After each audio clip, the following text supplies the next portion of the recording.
Saludos, ¿qué tal? Bienvenidos. Vamos a abrir un nuevo programa de La Lengua Desatada que enseguida verán es un poco especial. En primer lugar, porque tiene que ver con un asunto de la realidad, con un asunto que es tristemente noticia. En segundo lugar, porque vamos a hablar de cómo se ve el español desde el punto de vista de personas que hablan lenguas que no tienen nada que ver con las lenguas romances, que son lenguas eslavas.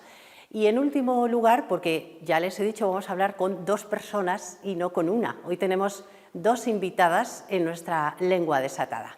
Se las presento ya, son María Lebedeva. ¿Qué tal, María? ¿Cómo estás? Hola, buenos días, muy bien. Y Olga Ivanova. Muy buenas, ¿qué tal? Buenos días, Ana. Bueno, he dicho Lebedeva porque así es como me ha dicho María, se escribe María Lebedeva. María es filóloga, Olga es filóloga, ambas son amigas y residentes en Salamanca. ¿Desde hace cuánto tiempo? ¿Cuánto lleváis aquí, Olga? En mi caso particularmente 16 años. 16, ¿y tú? 11. 11 años. Bueno, ucraniana y rusa. Estoy muy segura de que durante todo este tiempo, desde que ha estallado este conflicto, os han preguntado tantas y tantas veces cómo lo estáis llevando, que ya no sé si os cansa o no, pero bueno, antes de explicar un poco qué hacéis aquí, quiénes sois, quiero preguntaros esto, obviamente, cómo estáis llevando esta situación. María, que es rusa y que viene de un país donde desgraciadamente la gente no puede contar así abiertamente que está en contra de esta invasión. ¿Cómo lo estás llevando, María? Pues mal, la situación es muy triste, claro. Pues mi familia está ahí, vive en la región de Moscú y claro, estamos contra de todo lo que está pasando ahora, ¿no? Pero es así. Pues estáis viviendo de una manera, claro, muy dura porque estamos viendo constantemente que quienes intentan manifestarse en contra pues son detenidos y no hay manera de mostrar una oposición, ¿no? No. ¿Has notado algún rechazo desde que ha empezado la guerra? El rechazo... ¿Rechazo en el sentido de, oye, tú eres rusa, que lo que estáis haciendo los rusos, un rechazo al mundo ruso? No, yo no. Personalmente yo no. Afortunadamente Afortunadamente no, porque no todos los rusos están ni mucho menos a favor de esta invasión, ¿no? Y de esta guerra. Olga, ¿cómo lo estás llevando? La respuesta típica que doy es a ratos, ¿no? Es decir, es una situación muy dolorosa, muy desoladora. No es secreto que la gente ucraniana en general lo estaba esperando el estallido de ese conflicto. No es un conflicto nuevo, la guerra en sí era previsible, ¿no? Y sobre todo porque el conflicto se arrastra desde el año 2014, ¿no? Ha habido altibajos, pero son muchos años, ya son 8 años de esa tensión. Probablemente lo que no nos esperábamos es que fuese tan duro y tan brutal, ¿no? Y es desolador, pero bueno, dentro de esa desolación, una de las maneras de sobrellevarlo es intentar ayudar en todo lo que se pueda. Yo creo que tenemos que seguir adelante, derrumbarse tiene que ser la última opción. Y bueno, pues desde los que somos ucranianos extranjeros, ¿no? Los que vivimos fuera, pues intentamos ayudar en todo lo que se pueda. Es probablemente la única opción que nos queda. Pero claro, dentro de lo que cabe quiero señalar que nosotros somos unos privilegiados, no estamos ahí, estamos aquí. Así es. ¿Tu familia se encuentra bien, Olga?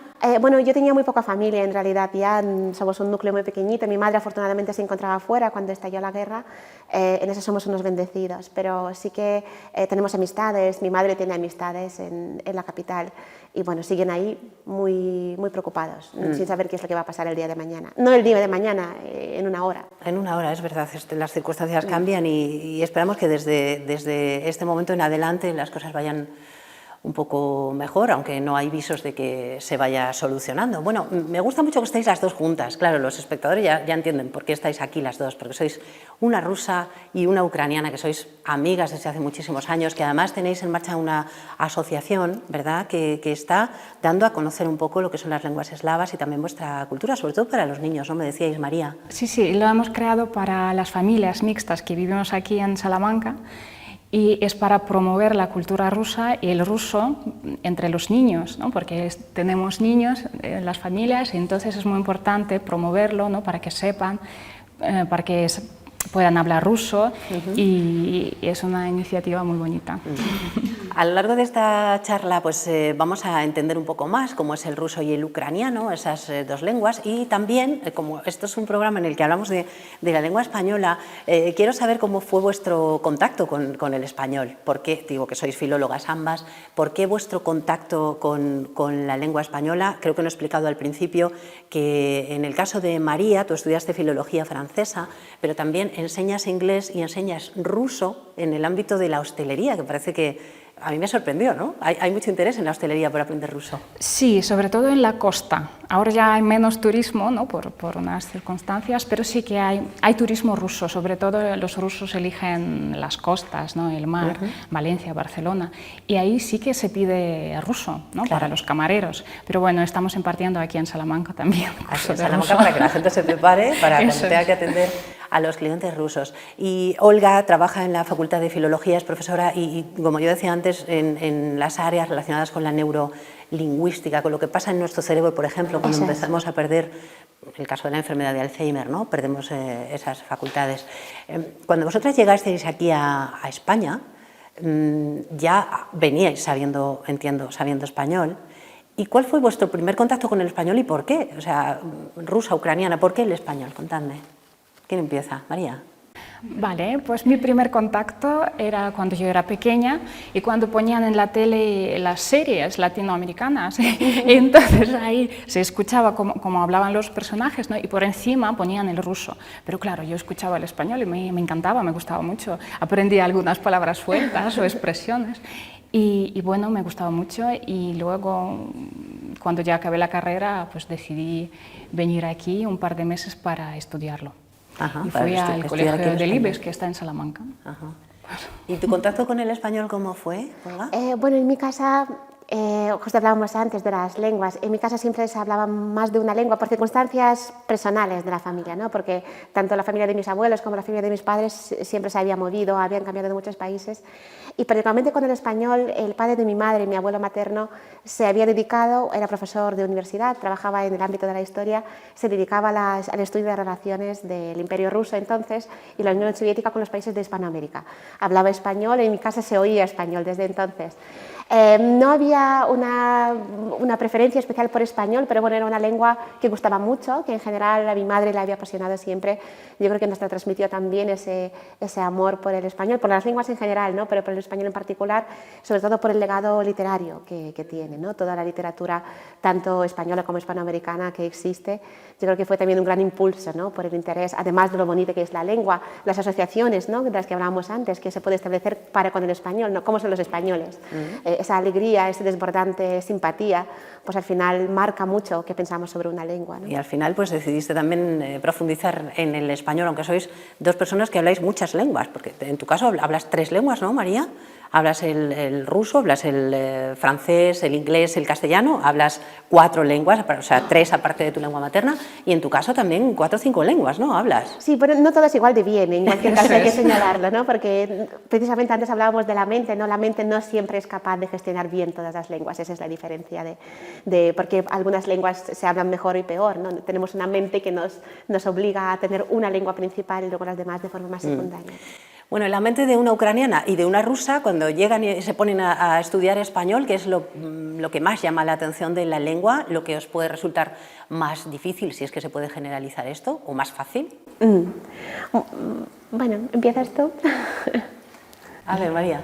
La verdad no sé, porque como hice la filología francesa y luego empecé con el castellano, estas lenguas se parecen mucho, entonces para mí no era muy difícil, no era muy complicado, ¿no?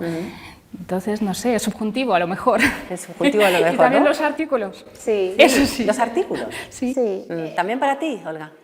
Bueno, yo venía con ventaja, yo ya hablaba español cuando llegué a España, con lo cual no tenía un choque importante a nivel gramatical, por ejemplo, pero sí, yo creo que lo que más puede impactar cuando llegas a un país hispanohablante es las diferencias del uso de la lengua, ¿no? La cortesía, los actos pragmáticos, ¿no? O algunos aspectos que solo aprendes cuando estás inmerso en una comunidad. Supongo que nos preguntarás más adelante, pero yo, por ejemplo, tengo ahí mi ejemplo, ¿no? de lo que más me llama la atención de esa frase. Una de las cosas que no conseguí entender, que además es muy propia de la variedad castellano-leonesa, que es decir, modificar tu verbo con un poquito, ¿no? Estoy trabajando un poquito, voy a dedicarme a algo un poquito, entonces no interpretes adecuadamente eso un poquito, sino que pienses que estás hablando de una cantidad pequeña, ¿no? Entonces, yo creo que esto fue una de las cuestiones que a lo mejor me costaron al principio, ¿no? Porque tiene significados muy particulares. Claro, porque un poquito, ¿cuánto es un poquito, no? Eso es, exactamente. Entonces, muchas veces decir voy a trabajar un poquito puede significar que vas a estar trabajando todo el día, no un ratito, ¿no? ¿Y notáis notasteis, porque esto lo hemos hablado, por ejemplo, con el profesor Julio Borrego, hemos hablado mucho de las formas de cortesía en unos lugares y otros cuando llegan extranjeros a España y dicen, oye, qué brutos sois así, de entrada, sois tan directos. ¿Notasteis eso o no? ¿O creéis que somos más parecidos de lo que creemos? ¿Notasteis muchas diferencias en la forma de cortesía, María? Los españoles me parecieron súper abiertos, súper amables y bien, en comparación con los rusos, que parecemos que siempre estamos enfadados, ¿no? Entonces, a mí me encantaron los españoles, me encantáis. ¿Te gustó, no? ¿Te resultó chocante ni un poco invasivo? No, bueno, un poquito a lo mejor la manera de hablar muy fuerte. Esto sí que me cansaba, ¿no? Al principio, como habláis muy fuerte, ahora ya estoy acostumbrada. Somos así de sí, pero, ¿no? por ejemplo, en Castilla y León. Sí, tú entras en autobús en Rusia, ¿no? Y es como silencio, están susurrando la gente, pero aquí es a voz, sí, ¿no? Entonces esto sí. Muy alto en general cuando vamos a los bares y bueno, es cierto que lo del volumen no es ningún tópico, aunque algún día nos hemos dedicado a deshacer tópicos, ese no lo es. Bueno, yo decía que vosotras provenís de dos pueblos que son hermanos y no sé lingüísticamente hasta qué punto lo son, quiero decir. ¿Todos los ucranianos hablan ruso? ¿Todos los rusos tienen algún conocimiento de ucraniano? ¿El ucraniano y el ruso se parecen mucho o no tanto? Bueno, son lenguas hermanas, ¿no? Como bien has dicho, Ana. Tipológicamente son lenguas que provienen de la misma lengua común. De hecho, se diversificó hace unos cuantos siglos. Es de las lenguas más recientes que podemos encontrar en el mundo. Y, por supuesto, guardan mucha cercanía, mucho parecido gramatical, mucho parecido léxico también, incluso parecido fonético. Pero al igual que podemos encontrar en las lenguas románicas, en las lenguas germánicas, ¿no? Que hasta cierto punto permiten un grado de intercomprensión. Incluso sin hablar una lengua puedes entender algo de lo que se dice en ella. Respecto a la pregunta de si todos los ucranianos hablan ruso, bueno, históricamente todos los países del mundo son multilingües, ¿no? Apenas hay países que no sean multilingües. En Ucrania se hablan muchas lenguas. Se hablan el tártaro, el húngaro, el polaco, son lenguas más minoritarias, y luego está la lengua propia, la lengua nacional, que es el ucraniano, pero sí es cierto que históricamente el ruso ha tenido bastante presencia, muy geográficamente condicionada, es decir, cuanto más cerca de la frontera, más presencia de ruso había, y por supuesto su presencia se intensificó por gran cantidad de familias mixtas, ¿no? De lo que hablábamos antes. Hay muchas familias que tienen familiares en Rusia, hay familiares en Ucrania, con lo cual sí que ha existido factores históricos que han permitido que mucha gente se considere bilingüe, ¿no? Por ejemplo, y utiliza las dos lenguas indistintamente. Ajá. ¿En el caso de Rusia? Es diferente porque, bueno, sí, claro, que se habla muchos idiomas también, ¿no? En Rusia, pero el ruso es el primer lengua. Entonces, no sé, por ejemplo, como vosotros estudiáis el ucraniano en la escuela, el ruso, ¿no? Estudiáis en la escuela. Ahí no, en Rusia estudiamos el ruso. No se estudian otras lenguas próximas, ¿no? Solamente el ruso. Es el ruso. Eso es. Y entre dos personas, o sea, por ejemplo, un ruso que no hable ucraniano, ¿entiende bastante o no tanto? Complicado. No, yo no entiendo. Alguna palabra, algo, pero no voy a entender todo. Claro, es como si nosotros oímos hablar a un catalán que está en su conversación, puedes entender muchas palabras, pero no entiendes, por supuesto, o no eres capaz de comunicarte con fluidez con esa persona, ¿no? Son dos lenguas completamente diferentes, con cosas similares. Una de las cuestiones que tienen parecidas ambas lenguas es el alfabeto, ¿no? Cuando cualquiera de los españoles salimos de aquí y vamos a un país de lengua eslava, porque hemos mencionado el ucraniano y el ruso, pero hay otras lenguas eslavas, ¿no? Sí, por supuesto, podemos en República Checa, en Polonia, en Eslovaquia, se hablan lenguas de procedencia eslava. Sí. Claro, cuando llegamos a esos países, nada más ver los carteles por la calle decimos, no entiendo nada en absoluto. Claro, ¿por qué no entendemos? Porque el alfabeto es diferente, no es como el alfabeto latino, es el alfabeto cirílico. Y el alfabeto del ruso y del ucraniano tampoco son exactamente iguales, ¿no, María? ¿Hay diferencias? Sí, son diferentes, sí, un poquito. ¿Cuántas letras son diferentes? 33 lenguas, 33 letras en las dos.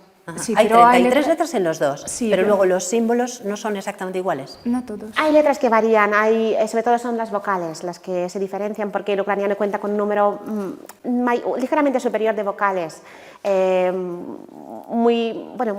directamente derivado de la evolución del propio ucraniano, ¿no? Esa es la principal diferencia y se refleja en la grafía, justo lo que decía María, ¿no? Pero vamos, que al leer una palabra, o sea, las palabras son muy parecidas, quiero decir, el léxico es muy parecido, una palabra en ruso, una palabra en ucraniano, escritas en cirílico, ¿se pueden entender?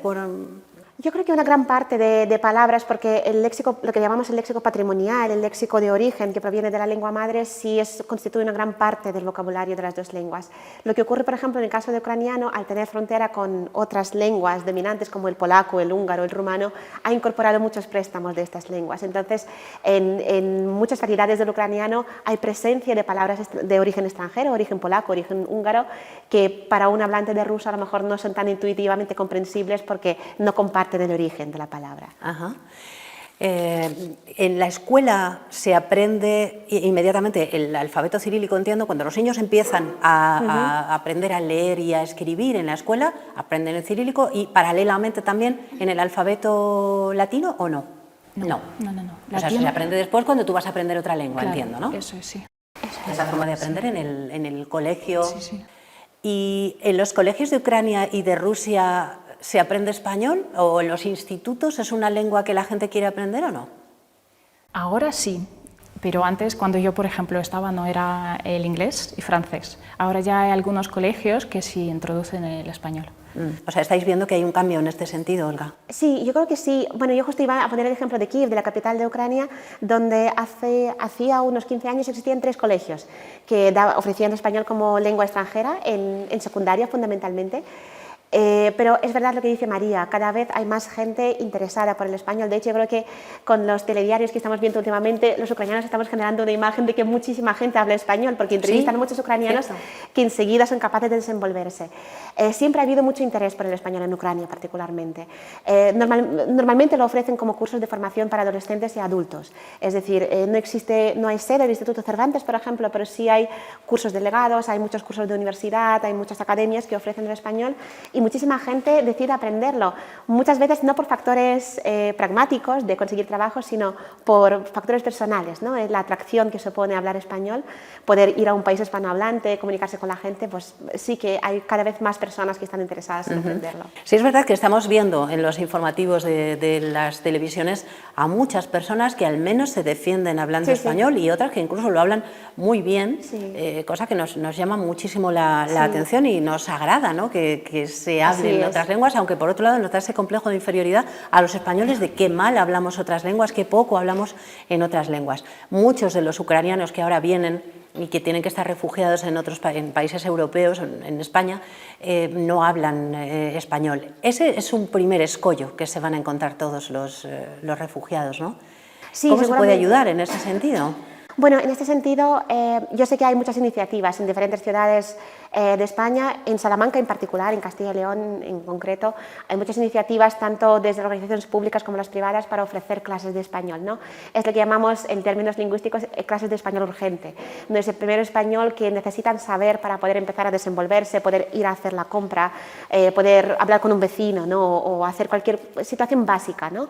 Pueden desenvolverse. Entonces, muchos ucranianos, y yo sí que estoy en contacto con muchos ucranianos refugiados, los que están llegando a Salamanca, le están poniendo mucha voluntad, mucha motivación porque quieren sentirse parte de la sociedad que los ha acogido. Muchos de hecho ya están haciendo cursos virtuales de español para aprender a saludar, a despedirse, a pedir algo.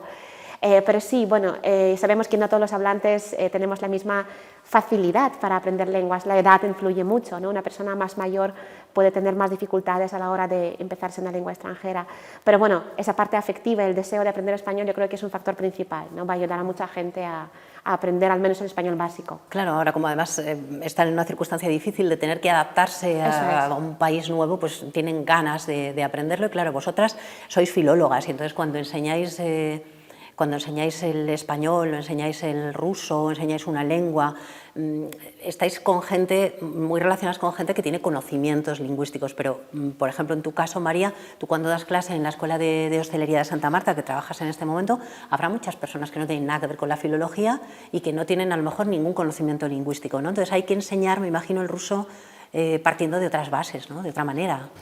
Bueno, sí, empezamos también con el cirílico y puedo decir que es la parte más fácil. ¿Ah, sí? El cirílico es muy fácil para los alumnos, lo aprenden en unas cuantas clases, pero luego ya empezamos poco a poco a introducir más material, ¿no? Y la gramática sí que rusa es muy complicada. les cuesta Antes mucho, pero... os preguntaba yo qué era lo más difícil para un ruso o un ucraniano de aprender español, pero al revés, lo peor dices que es dentro de la gramática que puede ser. Pues lo peor es, tenemos 6 casos en ruso, ¿no? Cada caso se usa en un contexto, en una situación, entonces los alumnos tienen que entender cuándo se usa un caso y por qué no es el otro. Explica qué es un caso, María. A ver, eso, ¿cómo explicarlo? Cada palabra, ¿no? Cada sustantivo, tenemos que declinarlo. Entonces, por ejemplo, a ver, ¿cómo lo explico? Por ejemplo, el libro de Ana, ¿vale? En castellano lo usamos con una preposición, ¿vale? El libro de Ana. En ruso vamos a unir estas 2 palabras cambiando la segunda palabra, poniéndole otra terminación. Ajá, que es lo que se hacía en latín, por ejemplo. Eso, en latín y que tenía declinaciones, alemán. ¿no? Exactamente, ¿no? Eso es, sí. Entonces, eso entiendo que es difícil, porque nosotros tenemos un de, en, donde, por, todo eso, que vosotros hay que hacerlo cambiando la terminación de la propia palabra. Suena difícil. Entonces esa es la primera dificultad que te encuentras, ¿no? Mucho más allá del alfabeto. Alfabeto nada, es Es sencillo, ¿no? Es sencillo. Supongo que ocurre igual en ucraniano, ¿no? Es lo mismo. Sí, bueno, la única diferencia es que en ucraniano son 7 casos, no son 6, es uno más. Pero bueno, el paradigma es más o menos parecido. Tenemos el nominativo, el genitivo, dativo, acusativo. O sea, quien haya estudiado latín ya tiene un poco... Sí, por supuesto, juega con la ventaja. idea de la estructura, ¿no? Juega con ventaja, por lo menos sabe por dónde van los tiros. Sí. También los alemanes tienen este tipo de es. estructura en su lengua. Así es.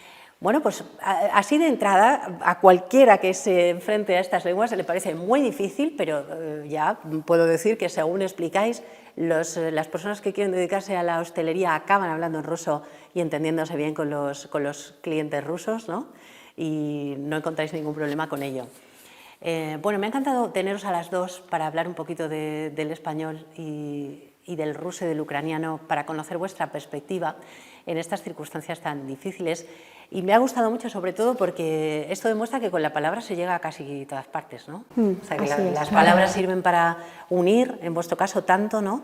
Y qué importante la labor que estáis haciendo con esa asociación que antes mencionábamos, en la que trabajáis con los pequeños para que no pierdan su lengua materna, ¿no? Eso es. Su lengua y sus costumbres, ¿no? Que exacto. También entiendo que ahí hay un choque a veces importante y hay cosas que se pueden quedar por el camino. ¿Qué costumbres, por ejemplo, tendréis vosotros que no tenemos nosotros aquí en España, que ahora mismo se os ocurran y que queráis mantener, ¿no? No sé, las celebraciones... Sí, algo así. Celebraciones, en general, sí, sobre todo. ¿no?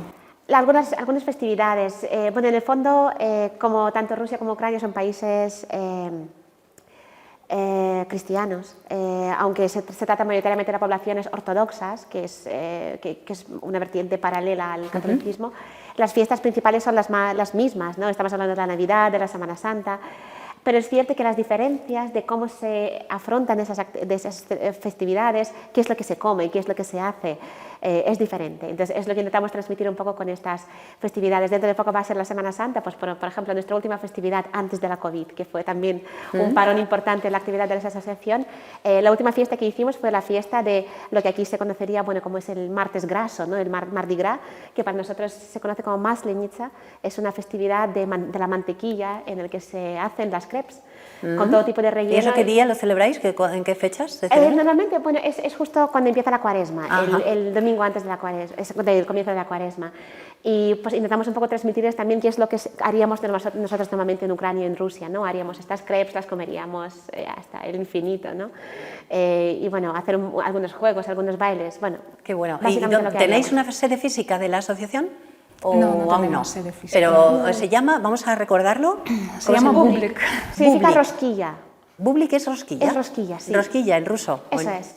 Bublik. Porque las rosquillas es un típico pan duro en forma de una rosquilla que se come con prácticamente cualquier cosa. Entonces, bueno, nos parecía muy emblemático, muy representativo de las culturas eslavas en general, porque no hay personas que no le gusten las rosquillas de este tipo, ¿no?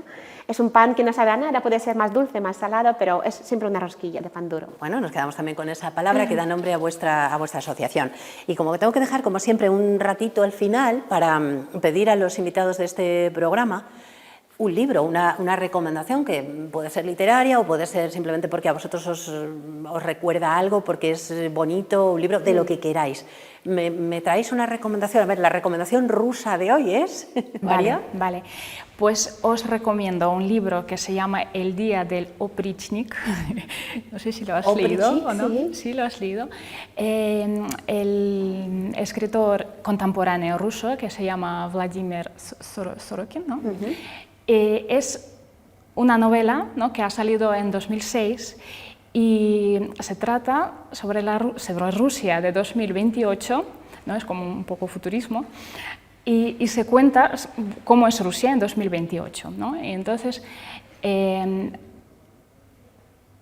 que Rusia, ¿no?, está como rodeada, separada del mundo con una gran muralla rusa y que hay mucha dictadura, ¿no?, que, bueno, más o menos que hace 20 años el señor ha visto lo que va a pasar. O sea que vamos a peor, sí, en ¿no? camino, Ese 2028 lo pinta peor, Eso el es. escritor que hoy nos recomiendas. Eso es. ¿Y qué nos trae Olga? Bueno, esa ha sido una de las tareas más difíciles, Ana, sinceramente, escoger el libro, porque no sabía cómo orientarlo. Al final también traigo una obra literaria de una escritora ucraniana exiliada justo en la Segunda Guerra Mundial, antes de la Segunda Guerra Mundial en Francia, que luego pereció en Auschwitz. Irene Nemirovsky, probablemente este nombre ya suena, porque recuperaron muchas de sus obras hace unos años. Tiene un libro fantástico, duro, que se llama Los bienes de este mundo, en el que cuenta cómo vive la gente de a pie, las personas que viven en diferentes poblaciones, entre las dos guerras, la Primera Guerra Mundial y la Segunda Guerra Mundial. Es un libro no de lectura fácil, es un libro angustioso, pero realmente representa lo que es vivir después de una guerra y antes de una guerra. Entonces, yo creo que ahora mismo recupera todo ese valor que cuenta ella, esa angustia permanente, ¿no?, de saber que tu vida está destrozada y probablemente seguirá estando destrozada. Siento mucho que sea una recomendación tan pesimista, ¿no? Bueno, pero son libros duros, sí, claro, son libros pero duros. evidentemente las circunstancias son las que son. Sí. Nosotros estamos hablando aquí muy alegremente de la lengua que nos Eso une, es. la lengua que os une a vosotras y de tantas cosas que tenéis en común, pero la realidad es la que es, no podemos olvidar ese drama, así que me parece bien que esos libros, aunque sean pesimistas, estén aquí en este programa. Y bueno, la despedida, les he pedido hoy a las invitadas que me escribieran ya la palabra antes de empezar, porque les he pedido que las escriban también en cirílico, en el alfabeto latino, en cirílico, y que además sean palabras ucraniana y rusa.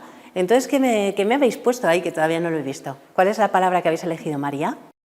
A ver, es la palabra en ruso, aquí está escrito en cirílico, y se pronuncia Nadezhda, y significa esperanza. A ver, repíteme el... Nadezhda. Nadezhda.